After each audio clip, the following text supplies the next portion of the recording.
ఒక చిన్న ఫామ్లో ఒక ముద్దొచ్చే బాతు కుటుంబం ఉండేది. తల్లి బాతు తన గుడ్లపై కూర్చుని వాటి నుండి తన పిల్లలు బయటికి రావడం కోసం ఎదురు చూస్తోంది. అవి మొత్తం 7 గుడ్లు. వాటి నుండి పిల్లలు బయటికి రావాలి. ఒక అందమైన ఉదయాన గుడ్ల నుండి పిల్లలు బయటికి వచ్చే సమయం అయింది. 6 బాతు పిల్లలు బయటికి వచ్చాయి.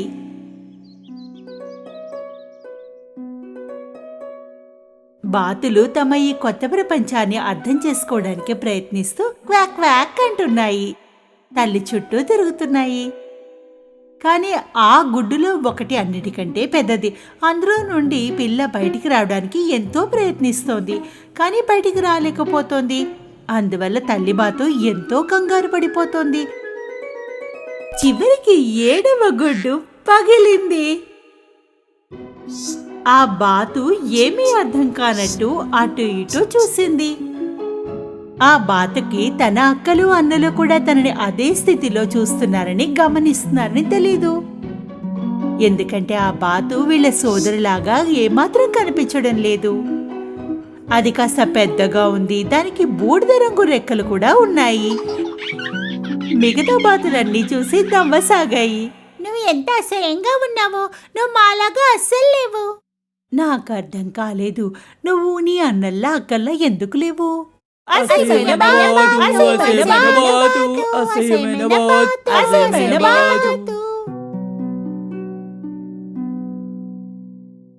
కొంతకాలానికి బాతులు పెద్దవి కాసాగాయి.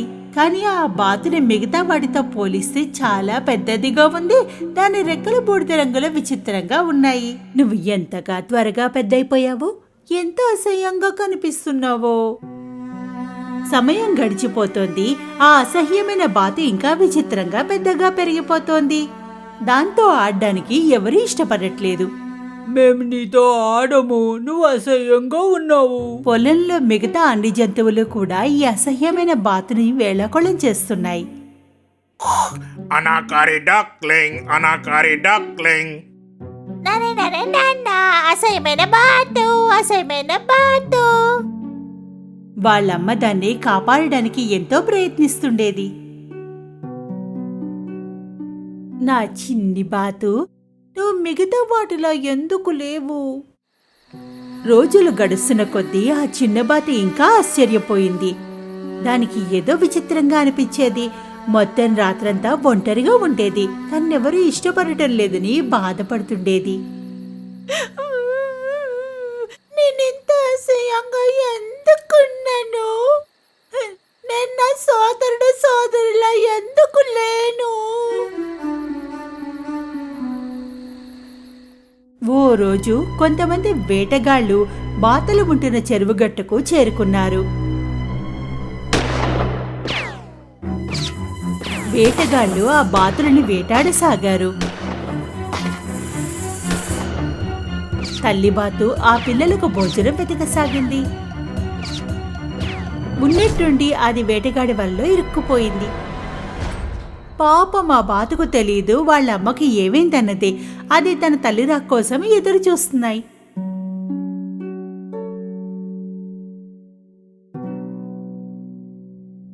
పాపం వాళ్ళకి తెలియడం లేదు ఏం చెయ్యాలో. అన్నిటికంటే ముందుగా అది కుక్క దగ్గరికి వెళ్ళింది. అప్పుడు కుక్క పొమ్మంది. ఇక్కడి నుంచి వెళ్ళిపో. మరి నన్ను ఎవరైనా నీ వంటి అనాకారి డక్తో మాట్లాడడం చూడకూడదు. కొంచెం సేపటి తర్వాత కోడి దగ్గరికి వెళ్ళింది. కోడి కూడా దాన్ని వేళాకోళం చేసింది. నీకంటే నేనే అందంగా ఉంటాను. కొక్కరక్కో. ఆ బాతు బాధపడింది. ఎవరికి నేను ఇక్కడ ఉండడం ఇష్టం లేదు. ఒకవేళ మా అమ్మ వెనక్కి రాకపోతే ఈ పొలంలో నేను ఉండడానికి కారణమే లేదు.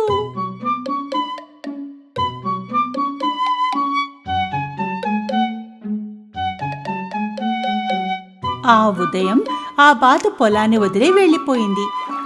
చెరువుకు మరోవైపుకు ఈదుకుని వెళ్ళింది. దానికి దారిలో కలిసిన అన్ని జంతువుల్ని అదే ప్రశ్న అడుగుతూ వెళ్ళసాగింది. నాలాగా ఉన్న బాతును ఎవరైనా చూసారా? నాలా ఉండే బాతును చూసారా? నాలా ఉండే బాతును ఎవరైనా చూసారా? అందరూ ఒకే సమాధానం చెప్పారు. వారెవరూ ఇంత అసహ్యమైన బాతుని చూడలేదన్నారు. పాపం బాత తన యాత్రని నిర్ణయించుకుంది. చెరువుకు మరోవైపు చేరుకుంది. అక్కడ కూడా అదే ప్రశ్న అందర్నీ అడిగింది. నువ్విక్కడ ఉండకూడదు. ఇక్కడ చుట్టుపక్కల ఎన్నో జంతువులున్నాయి. నువ్వు వెంటనే ఇక్కడి నుండి వెళ్ళిపో. అసహ్యమైన బాత అక్కడి నుండి వెళ్ళిపోయింది. వెంటనే ఒక చెరువుని చేరుకుంది. ఈసారి అక్కడ ఎవరూ లేరు. అది ఒంటరిగా ఉంది. అక్కడ ఒకవేళ ఎవరికైనా నచ్చకపోయినా సరే ఎక్కడో దాక్కుని జీవితం గడుపుతాను. నెలలు గడిచిపోయాయి. ఒంటరిగా ఉండడం వల్ల చాలా సంతోషంగా ఉంది. ఓ రోజు దానికి తెల్లగా పొడవుగా ఉన్న పక్షులు కనిపించాయి. ఆ పక్షులన్నీ దక్షిణం వైపుకు ఎగరసాగాయి. వాటి వైపు బాతు ఆశ్చర్యంగా చూడసాగింది. ఎంత అందంగా ఉన్నాయో కదా, నేను కూడా అంత అందంగా ఉంటే ఎంత బాగుండేదో. శీతాకాలం వచ్చేసింది. మంచు కురవసాగింది.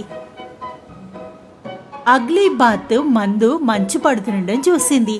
ఆడుతూ తను కూడా మంచులో కలిసిపోయింది. చాలా మంచు పడడం వల్ల దానికి ఆహారం వెతుక్కోవడంలో ఇబ్బంది ఎదురైంది. అందుకే అది ఆహారాన్ని వెతుకుతూ వెళ్ళసాగింది. చలికి అది వణికిపోయింది, అలసిపోయింది కూడా. అది ఒక రైతు వద్దకు చేరుకుంది. రైతుకు దానిపైన జాలి వేసింది. దానిపై తన కోటు కప్పాడు. ఓ చిట్టిదానా, నీకు చలేస్తోందా? నిన్నింటికి పట్టుకు వెళ్ళి నువ్వు పెద్దయ్యేంత వరకు నిన్ను జాగ్రత్తగా చూసుకుంటాను.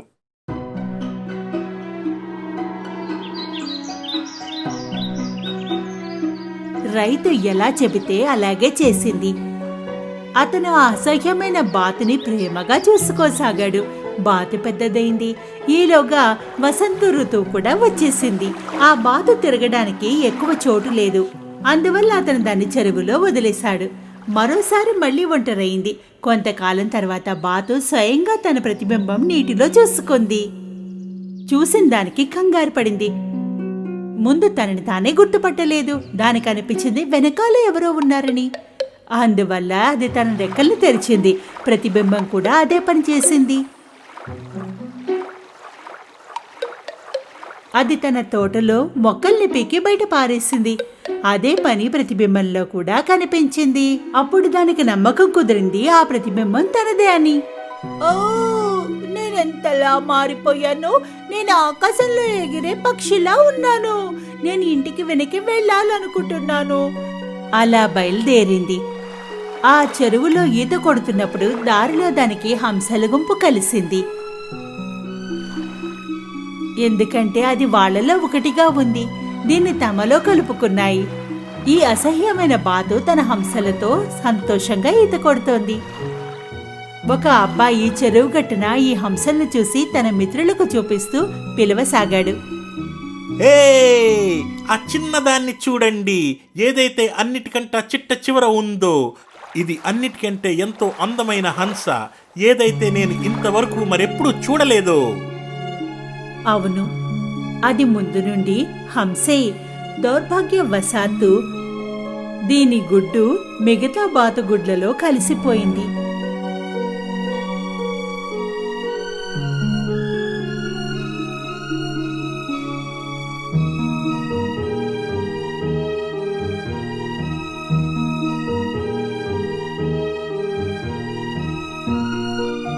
కానీ ఇప్పుడు అది అసలైన కుటుంబంతో కలిసింది.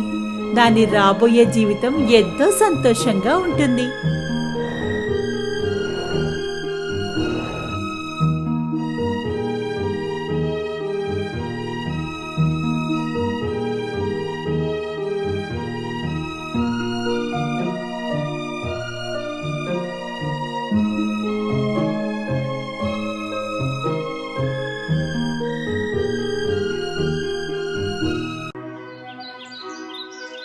ఎంతో కాలం క్రితం అడవిలో ఒక చిన్న ఇంటిలో మదర్ గోట్, దాని బుజ్జి లిటిల్ గోట్స్ అల్లరి చేస్తూ సంతోషంగా జీవించేవి. లిటిల్ గోట్స్ ఎంతో ముద్దుగా ఉండేవి, ఆట బొమ్మల్లా.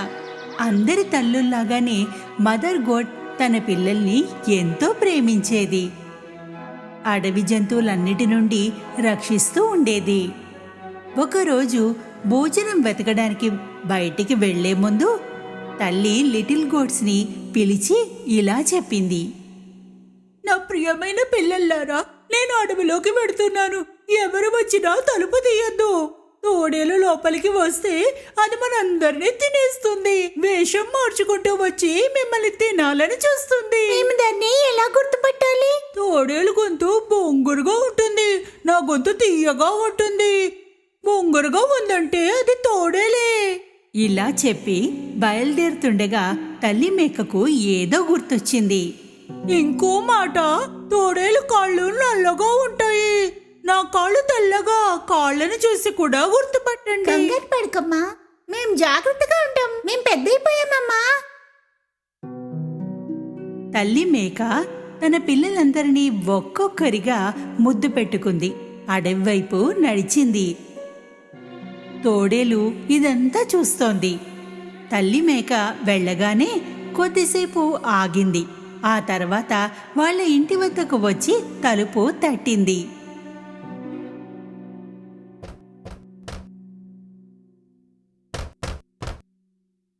ఎవరది? ముద్దు బిడ్డల్లారా, తలుపు తీయండి. ఇదిగో మీ అమ్మ మీకోసం భోజనం తయారు చేసి తీసుకొచ్చింది. అయితే లిటిల్ గోట్స్ తోడేలు బొంగురు గొంతుని గుర్తుపట్టాయి. తలుపు లోపల నుండే చెప్పాయి. నువ్వు మా అమ్మవి కాదు. అమ్మ గొంతు ఎంత తీయగా ప్రేమగా ఉంటుంది. నువ్వు మమ్మల్ని మోసం చేయలేవు తోడేలు. తోడేలుకు చాలా కోపం వచ్చింది, ఎందుకంటే లిటిల్ గోట్స్ ని తినలేకపోయింది. అప్పుడు ఒక చాక్ పీస్ ని తినేసింది. అప్పుడు దాని గొంతు కాస్త తీయగా మారింది. వెనక్కి వాళ్ళ ఇంటికి వెళ్ళింది. తలుపు తట్టింది. ఈసారి తోడేలు తన తీయటి గొంతుతో మాట్లాడింది. ముద్దు బిడ్డల్లారా, నేను మీ అమ్మని. మీ అందరి కోసం భోజనం తీసుకొచ్చాను. తలుపు తీయండి.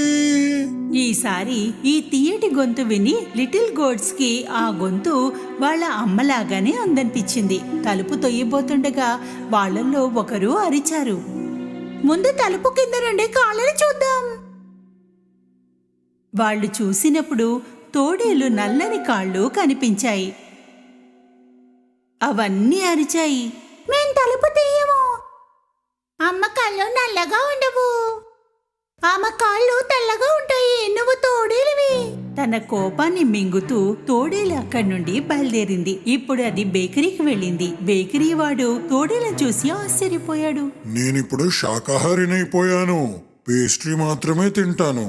కొంచెం పిండిస్తారా నాకు? తోడేలు బేకరీ నుండి పిండిని తీసుకుని బయలుదేరింది. ఇంటి దగ్గర పిండిని తన కాళ్లపైన వేసుకుంది. ఇప్పుడు దాని కాళ్ళు తెల్లగా ఉన్నాయి.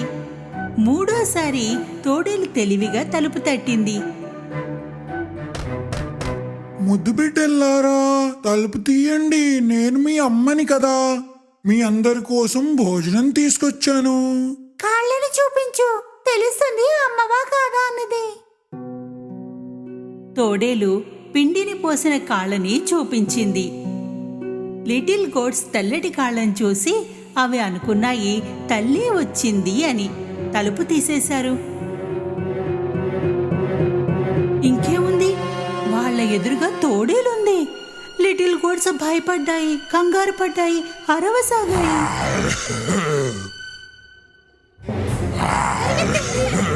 ఎక్కడి దాకా పరిగెత్తుతారు? నేను మిమ్మల్ని పట్టుకుని తీరుతా. ఒక పిల్ల టేబుల్ కింద దాక్కుంది.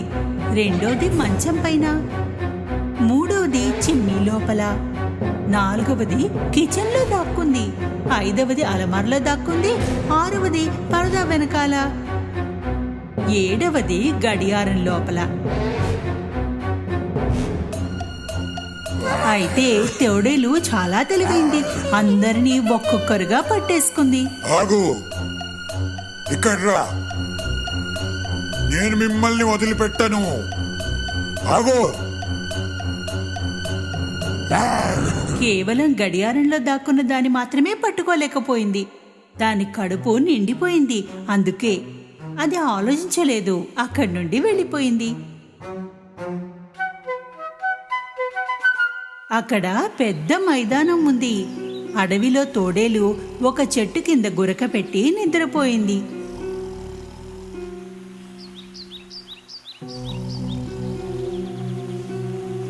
కొద్దిసేపటిలో మదర్ గోట్ ఇంటిని చేరుకుంది. తలుపు తెరిచి ఉండడం చూసి తెలుసుకుంది ఏదో జరిగిందని. ఆమె అరవసాగింది.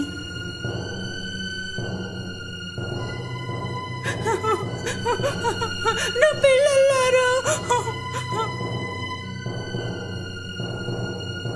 ఇంటికి చేరగానే ఆమె కంగారు పడింది. మొత్తం ఫర్నిచర్ పడి ఉంది. పరదాలు చిరిగి ఉన్నాయి. మంచం చిందరవందరగా ఉంది. తలగడ, దుప్పటి ఇక్కడ పని ఉన్నాయి. మదర్ గోటుకి తన పిల్లలు ఎక్కడా కనిపించలేదు. ఒక్కొక్కరిని పేరు పెట్టి పిలిచింది. ఎవరూ దొరకలేదు. అప్పుడు 7వ పిల్ల పేరు పిలిచింది. ఒక గొంతు వినిపించింది. నేను గడియారం లోపల ఉన్నా అమ్మా. తల్లి మేక ఆ గడియారం దగ్గరకు వెళ్ళింది. అక్కడి నుండి తన పిల్లని తీసి కౌగిలించుకుంది. లిటిల్ గోట్ తల్లికి మొత్తం జరిగింది చెప్పింది. ఆ తోడేలు వచ్చింది. వేషం మార్చుకొని వచ్చి అందరినీ తినేసింది.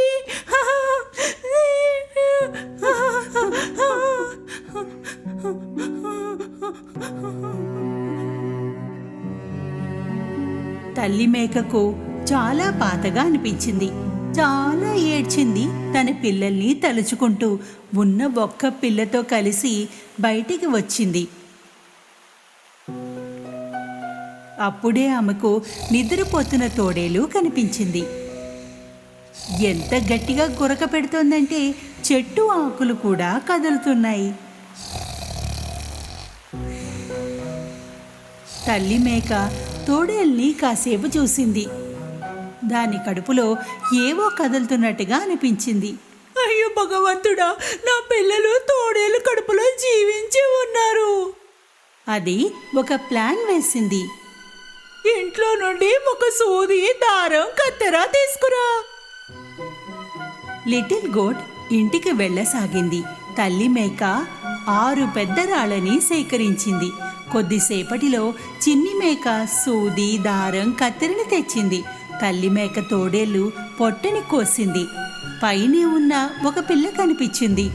ఒక్కొక్కటిగా అందరూ కనిపించారు. అందరూ క్షేమంగా ఉన్నారు. తల్లి మేక సంతోషించింది. మేకలన్నీ తల్లిని హగ్ చేసుకున్నాయి.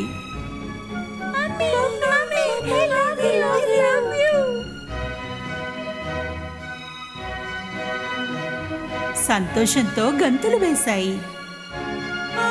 నా పిల్లలారా, మీకేమీ కాలేదు కదా? తల్లి మేక తోడేలు కడుపులో మొత్తం రాళ్ళని పెట్టేసింది. తర్వాత సూది దారంతో కుట్టేసింది. తోడేలు ఎంత గాఢ నిద్రలో ఉందంటే దానికి ఇవేమీ తెలియలేదు. తోడేలు లేచాక నిలబడింది. దానికి కడుపులో చాలా నొప్పిగా అనిపించింది. ఎన్నో మేకలు తినేసినందుకు కడుపు నొప్పి అనుకుంది. చాలా దాహం వేసింది. నది వైపు నడిచింది నీళ్లు తాగడానికి. నడుస్తున్నప్పుడు రాళ్ళు కొట్టుకోసాగాయి. కడుపు ఏదో బరువుగా నిండుగా అనిపిస్తుంది. ఏదో రాళ్ళు తిన్నట్లుంది కదా నాకు. నీళ్లు తాగడానికి వంగింది. రాళ్ల బరువు వల్ల అది నదిలో పడిపోయింది. ఓ, రక్షించండి, రక్షించండి నన్ను, నేను మునిగిపోతున్నాను. ఆ, ఆ, అయ్యో. చాలా అరిచింది. కానీ ఎవరూ రాలేదు. రాళ్ల బరువు దాన్ని నీళ్ళ లోపలికి లాక్కెళ్ళింది. తల్లి మేక లిటిల్ గోట్స్ దీన్ని చూసి నది వైపుకి వెళ్ళాయి.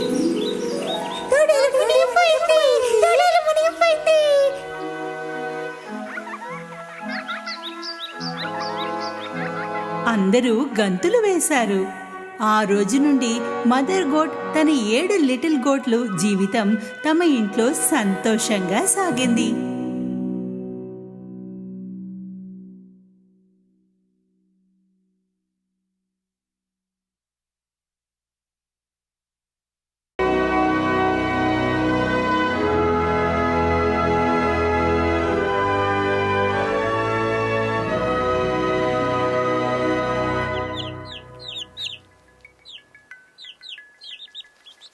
ఒకానొకప్పుడు ఒక దూర ప్రాంతంలో ఒక అందమైన అమ్మాయి ఉండేది. వాళ్ళ అమ్మ చనిపోయిన తర్వాత వాళ్ళ నాన్న వేరే పెళ్లి చేసుకున్నాడు. ఈ సవితి తల్లి ఆమె 2 కూతుళ్ళు కూడా చాలా చెడ్డవారు. సవితి అక్క చెల్లెళ్ళు ఆమెని ఎంతో బాధ పెట్టేవారు. హే, నువ్వు మాతో పాటు కూర్చుంటావా? కుదరదు, ఇక్కడ కూర్చోవద్దు. అరే, గ్లాసు పగిలిపోయింది, తొందరగా ఊడ్చేయి. ఏం చేస్తున్నావు? వీళ్ళిద్దరూ ఆనందాలు అనుభవిస్తూ మొత్తం పని ఆ పిల్ల తలపై రుద్దేవారు. ఇంట్లో అందరూ సిండ్రెల్లా అని పిలిచేవారు.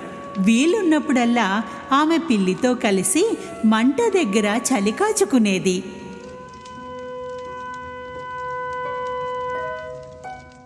ఒకరోజు రాజభవనం నుండి పిలుపు వచ్చింది. రాజకుమారుడి కోసం ఒక గొప్ప పండుగ చేయబడుతుంది. పెండ్లీడికొచ్చిన అమ్మాయిలందరూ ఆహ్వానితులే. సవితి తల్లి తన కూతుళ్లను తయారు చేసేటప్పుడు సిండ్రెల్లాకి ఇష్టం లేకపోయినా వాళ్ళకి సహాయం చేయవలసి వచ్చింది. రాజకుమారుడికి మీ ఇద్దరికన్నా అందంగా మరెవ్వరూ కనిపించకూడదు. నేనెందుకు రాకూడదు? నేను కూడా యువతనే కదా. అబ్బో, ఈ బట్టలు వేసుకుని పార్టీకి వస్తావా? పార్టీ రోజున సిండ్రెల్లా ఇంటి వద్దే ఒంటరిగా కూర్చుని తన స్థితిపై బాధపడసాగింది. అప్పుడు చిమ్నీలో నుండి ఒక మెరుపు కనిపించింది. ఆ మెరుపులో నుండి ఒక అందమైన దేవత బయటికి వచ్చింది. సిండ్రెల్లా నమ్మలేకపోయింది. ఆమె అచ్చు అమ్మలా ఉంది. బంగారు తల్లి, అమ్మా, నేను నీకు సాయం చేస్తాను. నువ్వు కూడా రాజమహల్కి పార్టీకి వెళ్ళు. నేనున్నానుగా. నిజంగానా? ఎలా? వెళ్ళు. గార్డెన్లో నుంచి పెద్ద సొరకాయని తీసుకునిరా. పిల్లి పిన్నమ్మ, నువ్వు 7 ఎలకల్ని తీసుకునిరా. ఆ దేవత క్షణాల్లోనే ఆ సొరకాయని తన మంత్రంతో అందమైన గుర్రబండిగా మార్చింది. ఆ తర్వాత తన మంత్రదండాన్ని ఎలక వైపు చూపించింది. ఒక ఎలకని డ్రైవర్గా మార్చింది. ఇక 6 ఎలకలు అందమైన గుర్రాలుగా మారిపోయాయి. ఇప్పుడు నీ సంగతి.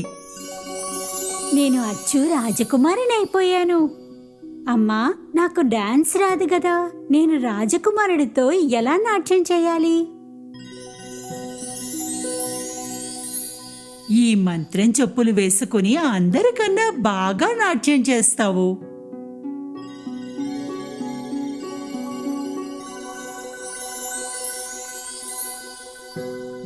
నీవు రాజకుమారుడితో తప్పక నాట్యం చేయాలి. కానీ గుర్తుపెట్టుకో, ఈ మంత్రశక్తి అర్ధరాత్రి వరకు మాత్రమే ఉంటుంది. నీవు అక్కడి నుండి అర్ధరాత్రి ముందుగానే బయలుదేరిపోవాలి. తప్పకుండా అర్ధరాత్రికి ముందుగానే వచ్చేస్తాను. నన్ను మళ్ళీ కలుస్తావుగా అమ్మా? నేను ఎప్పుడు నీ పక్కనే ఉంటాను.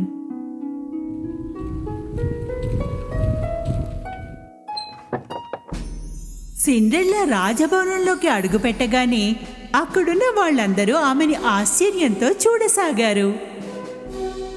తన సవితి చెల్లెళ్ళిద్దరూ కూడా తనని గుర్తుపట్టలేకపోయారు. ఇక రాజకుమారుడు ఆమె అందానికి బానిసైపోయాడు. మహారాజుకు మహారాణికి కూడా ఆమె బాగా నచ్చింది. రాజకుమారి అంటే ఇలా ఉండాలి. రాజకుమారుడు ఇక ఆగలేకపోయాడు. సిండ్రెల్లాతో కలిసి నాట్యం చేయసాగాడు. ఎంతో అందంగా నాట్యం చేశారు. ఆమె దగ్గర మంత్రం చెప్పులున్నాయిగా. సవితల్లి చెల్లెళ్ళు ఈర్ష్యతో మాడిపోయారు. సిండ్రెల్లా సంతోషంలో మునిగిపోయింది. సమయం మర్చిపోయింది. తల్లి మాట కూడా గుర్తుకు రాలేదు.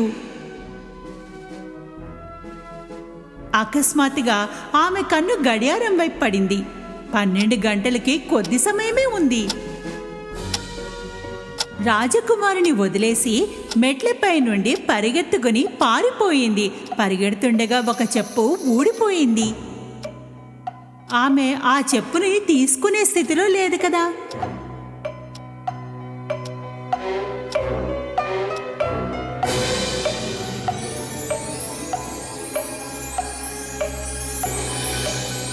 రాజకుమారుడు ఆమె వెనకాల పరిగెత్తగా చెప్పు దొరికింది. అది సిండ్రెల్లా చెప్పు.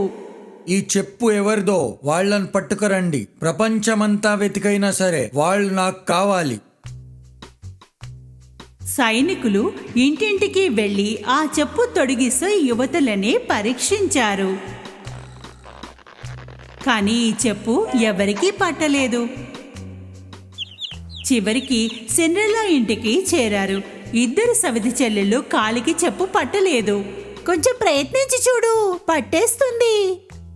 ఏమంటే మా అమ్మాయి పని చేసి కాళ్ళు వాచిపోయాయి, పని చేసి చేసి. కానీ ఆ చెప్పు వాళ్ళిద్దరి కాళ్ళకి పట్టలేదు. సైనికులకి ఆ ఇంట్లో మరో అమ్మాయి కనిపించింది. ఇంట్లో వేరే ఒక అమ్మాయి ఉంది.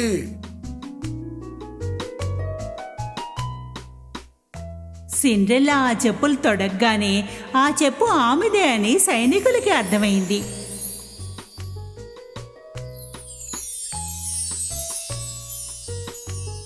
మీరు మాతో పాటు రాజభవనానికి రండి. మా రాకుమారుడు మీకోసం ఎదురు చూస్తున్నాడు. సైనికులు సిండ్రెల్లాని రాజభవనానికి తీసుకెళ్లారు. రాజభవనానికి చేరగానే రాజకుమారుడు చూడగానే ఆమెను సిండ్రెల్లాగా గుర్తుపట్టాడు. చాలా సంతోషించాడు. రాజకుమారుడు వంగి సిండ్రెల్లాని అడిగాడు, రాజకుమారి, నన్ను పెళ్లి చేసుకుంటావా? ఎలాంటి ఆలోచన లేకుండా సంతోషంగా అంగీకరించింది. అప్పటి నుండి వాళ్ళు ఎంతో సంతోషంగా జీవించారు.